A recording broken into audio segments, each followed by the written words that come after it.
Friends, welcome to my YouTube channel Educare by Akash Sharma. Hope that by now most of you have subscribed to my YouTube channel and are regularly watching all the videos being posted there. Students, I feel quite excited to announce that now Educare is also available on Facebook. You can like the Facebook page also to get educational videos along with motivational, informative and thought-provoking content being shared there by me. Continuing the demand theory, today I am going to share with you the concept of exceptions to the law of demand. Yes, our today's topic is exceptions to the law of demand. अब इसको पूरा समझने के लिए you will have to watch the video. पूरा देखना है आपने इसको. वीडियो को आपने लाइक करना है, वीडियो को ज़्यादा से ज़्यादा आपने शेयर करना है, कमेंट करना है. चैनल को सब्सक्राइब कर लिया है आपने, बेल नोटिफिकेशन को जरूर आप प्रेस कर दीजिए. बेल आइकन को प्रेस करना जरूरी है ताकि बार बार आप वीडियोस जो भी नए पोस्ट होते हैं उनको आप इजीली देख पाएं, आपको इंफॉर्मेशन मिल जाए कि नया वीडियो शेयर हुआ है. We are going to discuss exceptions to the law of demand. Law of demand has some exceptions as well. There are some commodities whose demand increases when their price rises and decreases when their price falls. Law of demand में हमने क्या पढ़ा था? Law of demand में we studied that there is inverse or negative relationship between price and commodity demanded. तो price अगर बढ़ता था तो less of quantity was purchased. तो इसका बिल्कुल अपोजिट है, एक्सेप्शंस हैं. एक्सेप्शंस क्या हैं? ये कुछ ऐसी कमोडिटीज हैं where law of demand is not applicable. Means वहां प्राइस बढ़ेगा तो कमोडिटी की डिमांड बढ़ेगी, वहां प्राइस फॉल होगा तो कमोडिटी की डिमांड फॉल करेगी. This is called exception. तो exception to the law of demand. In this case, the demand curve is positively sloped upward. Law of demand के हिसाब से डिमांड कर्व का स्लोप कैसा होता था? नेगेटिव स्लोप होता था डिमांड कर्व का. बट एक्सेप्शनल जो केसेस हैं वहां पर डिमांड कर्व उसका स्लोप होता है from left to right, it slopes upward, it has positive slope. ये कॉन्सेप्ट जो था वो सबसे पहले जो था वो एनालाइज किया गया था सर रॉबर्ट गिफन के द्वारा. और so it is also known as Giffen's paradox.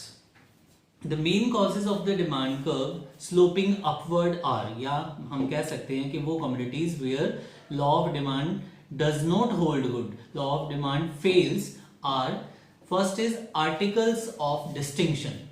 Articles of distinction, distinction means status symbol की तरह जो जिन articles का इस्तेमाल किया जाता है. According to this, articles of distinction have more demand only if their prices are sufficiently high. तो status symbol के लिए जिन products का इस्तेमाल किया जा रहा है तो वो status तो तभी बनाएंगे ना अगर वो सबकी affordability में नहीं है. Their prices are quite high, they are beyond the reach of normal people. So वो status की तरह तभी काम कर रहे हैं. जैसे डायमंड ज्वेलरी, कॉस्टली कारपेट्स, ये इन विंटेज कार्स हैं तो they have more demand because their prices are exceptionally high. उनके प्राइसेस इतने ज्यादा हैं सो दैट्स व्हाई वो एक स्टेटस सिंबल की तरह इस्तेमाल किए जाते हैं. These are called the articles of distinction and they are so demanded because their prices are high. Higher the price more will be there demand. Only then the status will be shown with the use of them. So these are products because of their high price. These are not within the affordability range of all the customers, yeah, all the people. So society uses them as status symbol. So here, in case of articles of distinction, the law of demand does not hold good. Second is ignorance. Sometimes, out of ignorance, the customer feels that a good is worthless if its price is low. कई बार हमको ये लगता है कि अगर इस product का price जो है वो सस्ता है, प्राइस इज क्वाइट लो, तो हम लोग जो है वो उसको कम परचेज करेंगे. हमें लगेगा कि ये खराब ना हो जाए, कलर फेड ना हो जाए, श्रिंक ना हो जाए if it is a cloth. But same जो है वो अच्छे तरीके से पैक करके और उसकी पैकिंग जो है वो आलीशान हो और उसका प्राइस टैग लगा हुआ हो और महंगा सा प्राइस करके उसको किसी शोरूम में सेल किया जा रहा होगा तो सेम प्रोडक्ट है, we will buy more of it. So this is just because of customers' ignorance.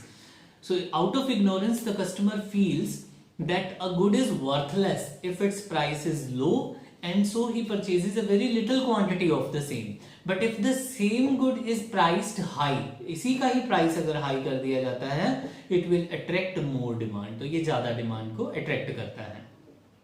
Next exception to the law of demand is Giffen Goods. Giffen Goods may be defined as those goods whose price effect is positive and income effect is negative.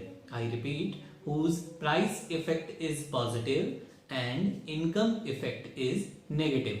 We can say Giffen Goods are those goods whose price effective positive, that is, the demand falls with a fall in price and rises with an increase in price.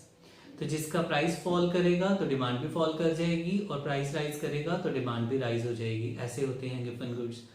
Giffen goods may be those goods whose income effect is negative.